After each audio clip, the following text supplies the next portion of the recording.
Hey, welcome to Sociology. We're in Chapter 5, Socializing the Individual.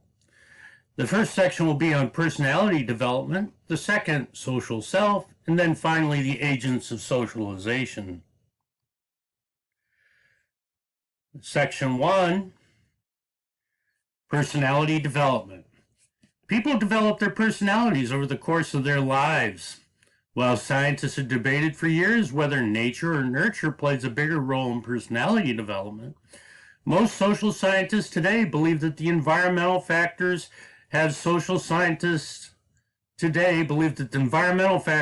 the biggest influence. According to social scientists, the principal factors that influence personality and behavior are heredity, birth order, parental characteristics, and cultural environment. Studies of isolated children suggest the importance of environment in personality development. So our main idea in this section is, although nature versus nurture debate has raged for decades, most social scientists believe that it is a blend of the two influences that influence our personality. So in your notes for this section, you should be able to answer, what is the history behind the nature versus nurture debate? What are the main factors that affect personality development? And how does social environment influence personality? A personality is the sum total of behaviors, attitudes, beliefs, and values that are the characteristics of an individual. Our major categories are nature versus nurture. Nature means heredity is the transmission of genetic characteristics from parents to children. Instinct is the unchanging biologically inherited behavior, and sociobiology researches for the biological basis of all social behavior. So nature suggests that we are pre-programmed to be the personality that we are. That it's our heredity that causes us to be angry or social or whatever our unique personality characteristics are. Nurture, on the other hand, says that our social environment can imprint characteristics on a child. Pavlov's experiments showed that behavior could be taught. His experiments with dogs, in which he would ring a bell and then feed them, and then he could control their behavior that way. B.F. Skinner would later take that to the next level, where he would train all kinds of skills to animals based on that. Most social scientists believe personality arises from the mixture of both nature and nurture.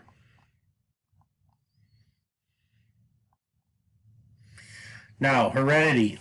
Let's talk about heredity. The characteristics present at birth include your hair type, your eye color, and certain aptitudes that are developed. Not to mention lots of other things, body size and all that can be greatly influenced by your heredity. Biological needs include hunger and thirst. Your body is influenced by its desire and need to acquire food and or water. Culture decides how you will use and satisfy these hereditary characteristics. Birth order, there's a lot of debate about the importance of birth order, but research has shown that personalities are influenced by brothers and sisters. Early born siblings have different traits than later born siblings. So parental characteristics are influenced by the age, the level of education, religious orientation, economic status, cultural heritage, and occupation of parents can shape the personalities of children.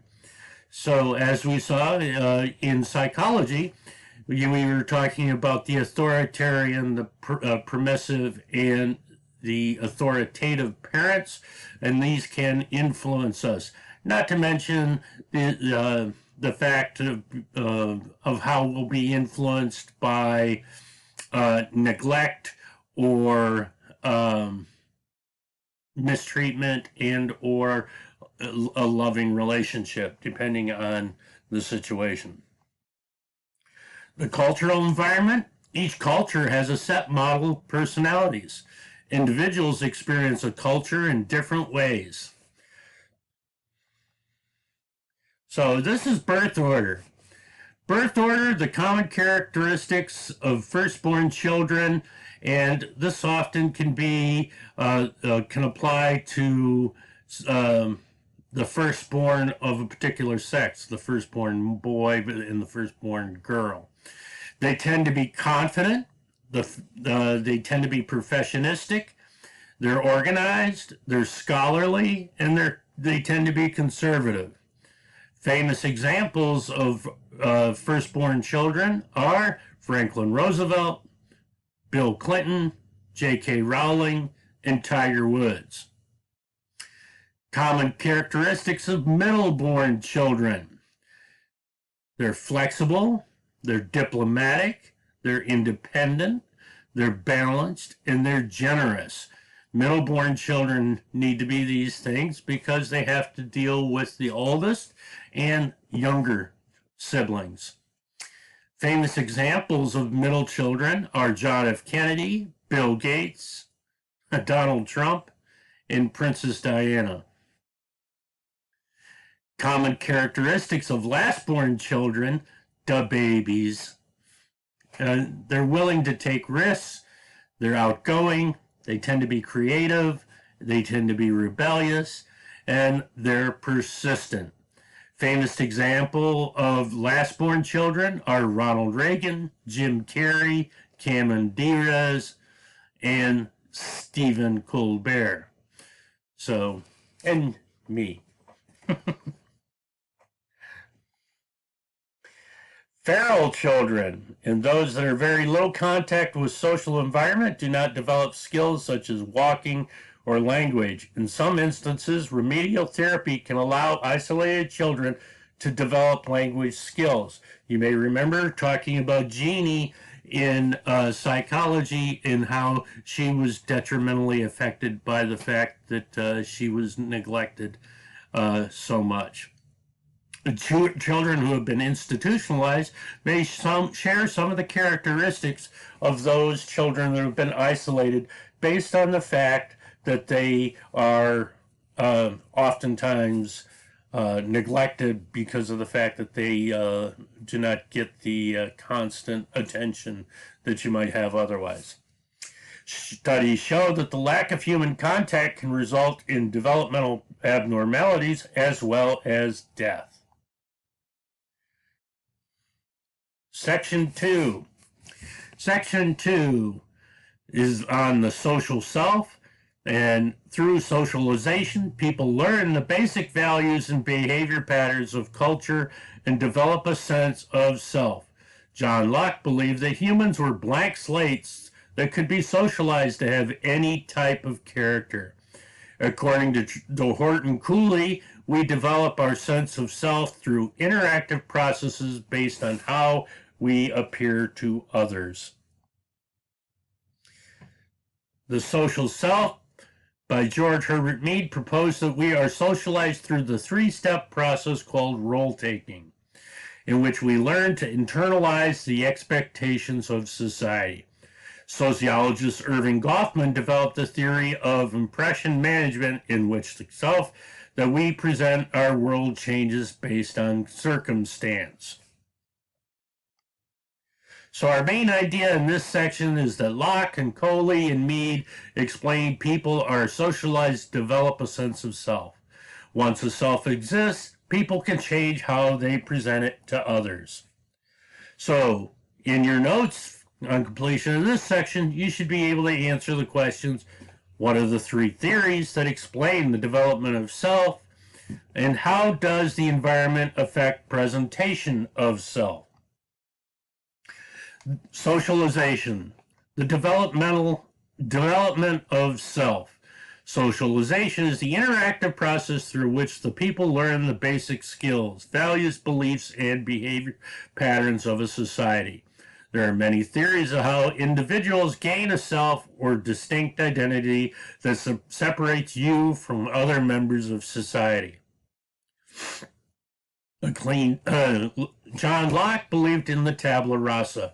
John Locke was a very influential character in American history, developing the ideas of individualism and democracy. But one of the things that Locke believed was that we are all born as a clean slate, that we have imprinted upon us the wills and desires of the people that teach us, or the experiences that we have. And so he believed that adults could shape a newborn's personality. And so what Locke would believe is that you absorb the aspects of culture they are in contact with. So if you're raised in a liberal home, Locke would suggest that you would grow up to be liberal and versus or a conservative based on if you were raised in a conservative home. So these are factors. Coley, on the other hand, suggests it's the looking glass self, the process by which we develop an idea of self based on how we think we appear to others. It's a three-step process, and it begins in infancy but continues throughout life. So Coley suggests that we take the image that we perceive that others think of us and apply it to become that kind of person so that we meet the expectations of others. Mead, on the other hand, suggests that it's role-taking, and we see ourselves as others see us is the first step. Eventually, we take on or pretend to take on the roles of others. This is our role-taking. All right, so if we see ourselves as a troublemaker, we take on that role of a troublemaker. Okay, significant others are people who are closest to us, our parents and siblings and others who directly influence our socialization. If our parents want us to be a good child, we see ourselves as a good child, and so we take on the role of a good child. As individual ages, significant others grow less important, and the role of our peers or colleagues will become that influence.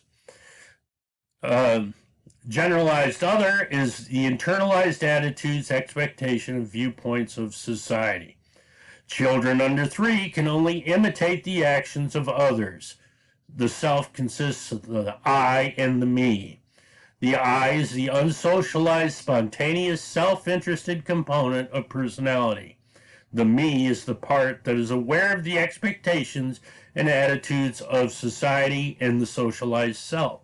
So if you belong to an ethnic group that's considered hardworking and studious, you will see yourself as hardworking and studious, and you will strive to meet that role. Likewise, if you come from an ethnic group that is often considered dishonest or corrupt or non-academic, you too might struggle to fit that role as well and underachieve as a result. So Mead's development of itself. According to Mead, children became capable of role-taking through a 3-step process. As individuals progressed through the expectations of the more and more, and finally their ability to interact with others grows until they are able to take on the role of generalized other or society as a whole. So step 1 is imitation. When the child's under the age of 3, when they're very young, children do not see themselves as separate from other people. They do not have a sense of self and can only imitate other people, gestures, and speech. this mimicking is not role-taking, but rather preparation for role-taking. Step 2 is age 3 to 6, and at this age, children begin to see themselves in relation to others. They are able to recognize specific roles and begin to act out those roles by dressing up. These roles can range from everyday, such as pretending to be a doctor, to the more fantastic, such as playing the princess.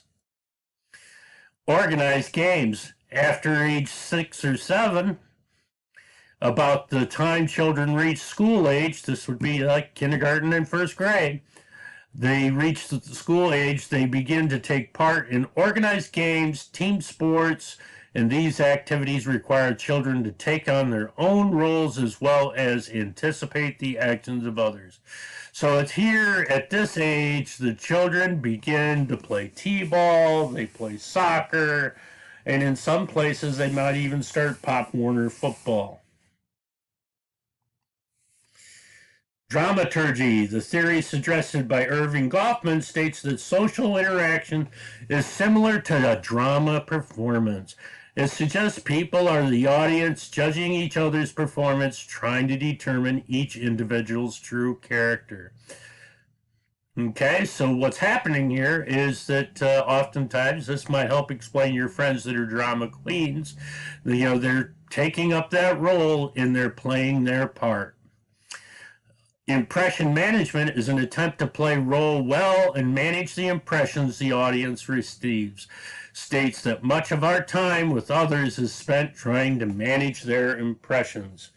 And so this is what might happen, for those of you who are in that category of being thought of as the troublemaker at school, and you might strive to cause trouble, even though you might really, think to yourself, I don't know why I did that. I just did that. And oftentimes it's because you're trying to fit into this role. Goffman's theory suggests that the individual self can be changed according to the audience. That's why sometimes you see, somebody that you think is an obnoxious, annoying individual, but all the parents like that individual.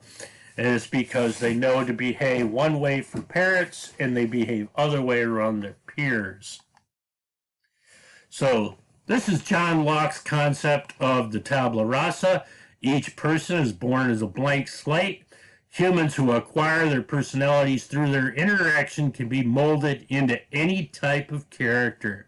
And so this is sort of like what Watson was suggesting, that we could form through training, we can make anyone into a success.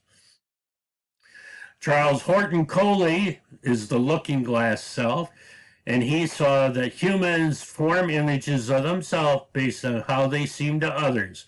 We imagine how we appear to others and judge whether they see us as we see ourselves, and use our judgments to form our sense of self. And so Coley is suggesting that we look in the mirror, we see ourselves as being this kind of an individual, and so this is the goal that we will strive to present to the world. George Herbert Mead thought that it was role-taking, that you will play a different role depending on your situation. So you play the good son, the good student, the athlete, or you play the bad boy, the bad student, and the bum, something like that. And so you fulfill those roles depending on which audience you're trying to entertain. And then Irving Goffman was impression management, where social interaction is like performing for the audience, and we change our personalities based on the impression we want to convey. So we may behave one way at work, and we behave another way at home, and we behave yet another way when we're out with our friends. Section 3. Agents of socialization. The primary agents of socialization in the United States are the family, the peer group, the school, and mass media. As the principal socializer of young children, the family is the most important socialization in most societies. As children grow older, forces outside the family, such as school, mass media, and friends, become increasingly important. Resocialization, or the process of learning new values and norms, can be voluntary or involuntary. So the main idea of this section is there are four primary agents of socialization in the United States: family, peer group, social and mass media, and in some cases people may undergo voluntary or voluntary resocialization. So our reading focus and what you should have in your note upon completion of this section is: what are the primary agents of socialization in the United States, and what are two kinds of resocialization? So our primary agents of socialization. Sociologists use the term agents of socialization to describe the specific individuals, groups, and institutions that enable socialization to take place. The family, which is by far the most important in most cultures, if not all cultures, most important agent in most societies. Usually the first agent, because you are born into a family, typically. It can be intentional or unintentional. The parents may make an effort to socialize you in a particular way, or it could be it just happens because they go about their business. It reflects the social groups the family belongs to. So we'll see people generally be treated in a particular way. To be either athletic, we take them to sporting events, libraries, things like that, or to the gym, and we take them for walks and hikes and things. Where, if we want our children to grow up to be scholastic, we take them to libraries and museums and lots of things like that. The peer group is composed of individuals of roughly equal age and similar social characteristics, particularly important during the preteen and teen years. Socialization focuses on the values of the peer groups. So while at school, typically we develop a group of peers that we like to share our values and beliefs with. Oftentimes the peers will experience different things and influence each other on their choices, attitudes, and behavior. In fact, we find that when it comes to language, we tend to adopt the language of our peer group rather than that of our parents. So, meaning that if your peer group has a particular accent that's different from your parents, you'll develop that accent of your peer group. The school. The school is a very big socializing agent. The planned activities for the deliberate purpose of teaching skill. In the morning, you have the Pledge of Allegiance. You raise your hand. You wear certain types of clothes. These are all efforts to try to teach you the values of the culture and behavior in this setting. Extracurricular activities intend to prepare for life in society. So your extracurricular activities might be the clubs that you belong to, which might go towards your future way of earning a living, or it could be the sports or band, which would be things that you would do to entertain yourselves. Unintentional socialization comes from teachers and peer group. Oftentimes, in the way your teachers and your peers treat you and behave towards you, influences this socialization. Now, the mass media, and I would say social media as well in this day and age, uh, mass media and the instruments of communication that reach large audiences without personal contact between those sending and those receiving the information, such as film, television, and radio. Television is the most common form of mass media, and both positive and negative behaviors and beliefs are learned from television. So we might see prejudice or hatred exhibited on television, or vice versa, and we could learn our behaviors based on those things. Resocialization involves a break with past experiences and learning of new values and norms. Voluntary resocialization is individuals choose to assume a new status. Examples include going to college. All right, so when you go to college or into the military, you're resocialized to deal with a different kind of culture and lifestyle than what you may be used to experiencing at home. This actually kind of changes you and your thinking and what proper behavior is. Involuntary resocialization often occurs in total institutions or a setting which people are isolated from the rest of the society. Examples would include joining the military. Involuntary resocialization in the military is considered involuntary because the military is not the kind of place that you can just walk away from. Another kind of place would be prison. If you go to prison or juvenile detention or drug rehab, you would be re-socialized to in an effort to try to teach you appropriate behavior for the future.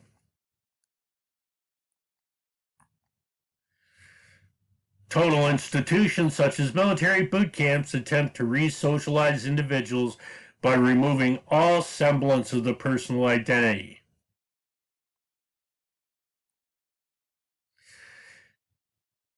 When it comes to cultural diversity, socialization in the world, primary agents of socialization are family, the peer group, education, and mass media. They tend to be the same in different cultures. The importance of each can vary across other cultures, however, but these are the primary characteristics in any culture. The Amish of North America control their education closely. Amish children are isolated from the mass media, and therefore their socialization as Americans is very different from the socialization of other children in America. Some East Asian cultures emphasize the importance of education and have cram schools, particularly in Japan. What they'll do is you'll go to school for 8 hours and then you'll go to cram school for another 4 hours and get your tutoring. And so education is much more intense in countries like Japan and China. Television arrived in the South Pacific nation of Fiji in 1995. The body image of teen girls changed dramatically after being exposed to American, British, and Australian television. Prior to the introduction of that, a full-figured girl was considered desirable. But with the exposure to American television and whatnot, they began developing dietary problems and that kind of thing to meet the American standard of beauty. Okay, that concludes our discussion of Chapter 5. I hope you enjoyed that discussion, and we'll see you next time with Chapter 6.